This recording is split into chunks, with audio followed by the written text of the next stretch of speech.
ஆன்மீக அன்பர்கள் அனைவருக்கும் அன்பான வாழ்த்துக்கள். எனது இறைநிலையும் நாமம் என்ற சேனலில் உங்களை சந்திப்பது மிக்க மகிழ்ச்சி. இன்று எடுத்துக்கொண்ட தலைப்பு அருளால் உணர்த்திய 6 மொழிகள்.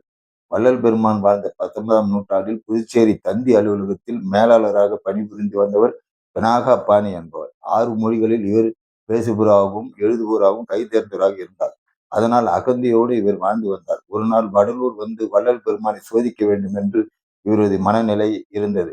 இவரது மனநிலை அறிந்த வள்ளல் பெருமான் வடலூரில் தனது அருகில் இருந்த திருநாகேஸ்வரன் என்ற 4 வயது சிறுவனை அழைத்து, தம்பி உனக்கு எத்தனை மொழிகள் தெரியும் என்று கேட்டார். சிறுவன் எனக்கு 7 மொழிகள் தெரியும் என்று கூறினான். வள்ளலார் தன் அருகில் இருந்த பினாகா பாணியை நோக்கி, ஐயா, நீங்கள் கேட்க வந்தவற்றை எந்த மொழியில் வேண்டுமானாலும் இச்சிறுவனிடம் கேளுங்கள், உங்களுக்கு தக்க பதில் சொல்வான் என்றார்.